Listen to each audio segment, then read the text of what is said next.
लालू प्रसाद यादव भारतीय राजनीति का वो राजनेता जिसके एक से एक किस्से आपने सुने होंगे और उन पर खूब हंसे भी होंगे। फिर चाहे उनका ये इंग्लिश वाला भाषण हो, Everybody is appreciating कि I have done a tremendous work. या फिर उनका एक से एक रैली वाला भाषण हो। Hey, बिजली आई, बिजली मिली, तो बिजली। लेकिन क्या आपको पता है कि लालू की राजनीतिक जिंदगी में एक से बढ़कर एक ऐसे किस्से घटे हैं जिन पर चाहें तो पूरी एक शानदार फिल्म बन सकती है। खैर, फिल्म का तो पता नहीं, वो तो जिसको बनानी है बनाए, पर हम ऐसे ही किस्सों से भरा ये वीडियो आपके लिए लेकर आए हैं। तो चलिए शुरू करते हैं। मनमोहन को बनाया पीएम।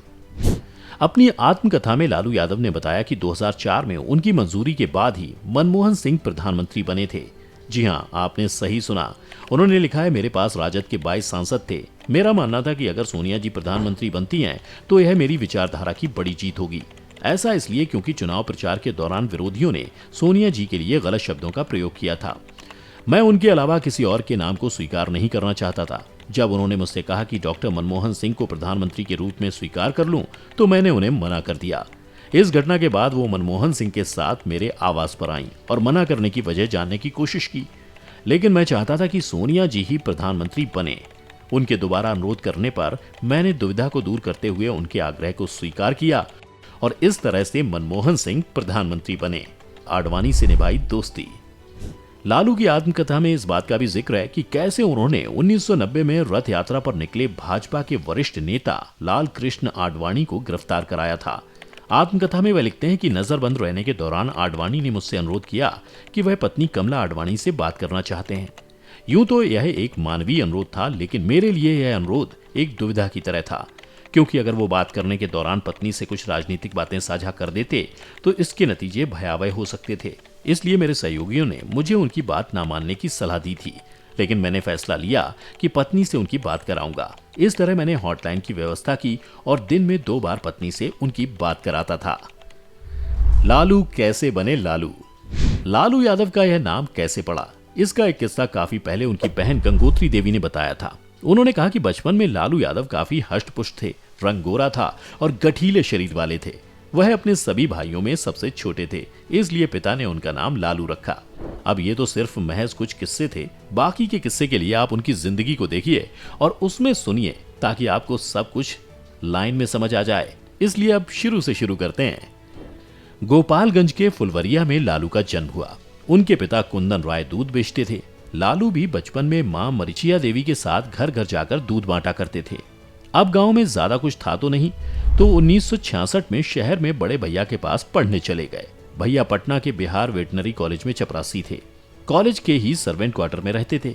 यहीं से लालू बस पकड़कर बीए की पढ़ाई करने बिहार नेशनल कॉलेज जाते थे और यही वो जगह थी जहां पर उनकी राजनीतिक करियर की शुरुआत हुई। लालू अक्सर मंच पर चढ़कर भाषण देते। हालांकि मंच उनके लिए नया नहीं था। बचपन में लालू नटुआ बनकर मंच पर खूब धमाल मचाते थे।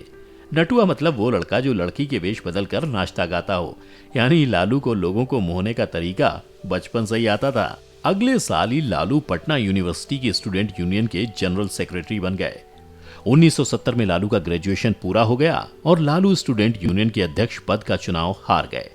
लालू ने इसके बाद भैया के ऑफिस में डेली वेज बेसिस पर चपरासी की नौकरी कर ली। वह छात्र राजनीति से जुड़े रहे और दोबारा कानून की पढ़ाई के लिए पटना यूनिवर्सिटी में दाखिला ले लिया। 1973 में लालू यादव पटना यूनिवर्सिटी की स्टूडेंट यूनियन के प्रेसिडेंट बन गए। छात्र राजनीति में लालू बिल्कुल सही समय पर लौटे थे। जयप्रकाश नारायण ने संपूर्ण क्रांति आंदोलन की घोषणा कर दी। यह दौर उनके जीवन का सबसे अहम दौर साबित हुआ।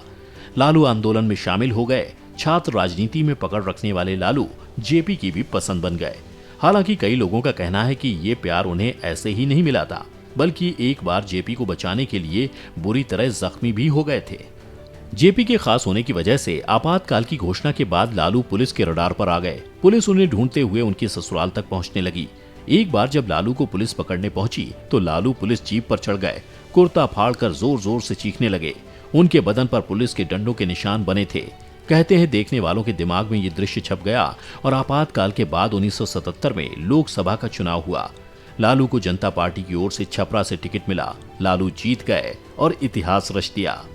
29 साल की उम्र में संसद पहुंचने वाले लालू उस वक्त तक देश के सबसे युवा सांसद थे। पार्टी के अंदर भी उनका कद बढ़ता रहा। जेपी ने लालू को स्टूडेंट एक्शन कमेटी का मेंबर बनाया। इसी कमेटी को बिहार विधानसभा चुनाव के लिए टिकट तय करने थे। कहते हैं इसके बाद बड़े बड़े नेता टिकट के लिए पटना वेटनरी कॉलेज के सर्वेंट क्वार्टर के बाहर लाइन लगाते थे। यूं ही नहीं बने थे सीएम। जनता पार्टी की आंतरिक मतभेद के कारण सरकार गिर गई। इसी वजह से 1980 में फिर चुनाव हुए, लेकिन इस बार लालू की सांसदी चली गई। हालांकि उन्होंने उसी साल विधानसभा चुनाव में सोनपुर से लोक दल के टिकट पर विधायकी का पर्चा भरा और जीत गए। बात फरवरी 1988 की है। बिहार के पूर्व सीएम कर्पूरी ठाकुर की मौत हो गई थी। तब कड़ी मशक्कत के बाद लालू प्रसाद को विपक्ष का नेता बना दिया गया। लेकिन 1990 के चुनाव में जनता दल ने वापसी कर ली। सीपीआई के साथ सरकार बनाने लायक सीटें भी जुटा ली। तब तक सीएम किसे बनाया जाए ये समस्या खड़ी हो गई। केंद्र में जनता दल के पीएम वीपी सिंह रामसुंदर दास को सीएम बनाना चाहते थे। वहीं वीपी की सरकार में डिप्टी पीएम थे ताऊ देवीलाल। उनका जोर था कि लालू प्रसाद यादव को सीएम बनाया जाए। लेकिन समस्या यही थी कि लालू ने विधानसभा चुनाव लड़ा भी नहीं था। बाद में विधायकों में वोटिंग हुई तो सवर्णों के वोट झा को मिले, रामसुंदर को हरिजनों के वोट मिले और लालू को पिछड़ी जाति के विधायकों के वोटों के इस बंटवारे से लालू विधायक दल के नेता बन गए। इसके बाद उन्हें शपथ दिलाई गई और उसके बाद हॉस्टल का चपरासी बिहार का सीएम बन गया। ये थे लालू के बिहार की राजनीति के किस्से। लेकिन वो 2004 में भारतीय रेल मंत्री भी बने थे और वहां से जो शुरू हुआ वो भी अलग और मजेदार किस्से थे। जैसे घर तक रेल की पटरी बिछवाना, हमेशा घाटे में रहने वाले रेलवे को प्रॉफिट में लेकर आना। अगर आपको वो भी किस्से सुनने हैं तो हमें कमेंट में बताएं। वीडियो अगर पसंद आई हो तो इसे लाइक और शेयर करें और चैनल को सब्सक्राइब करना बिल्कुल ना भूलें।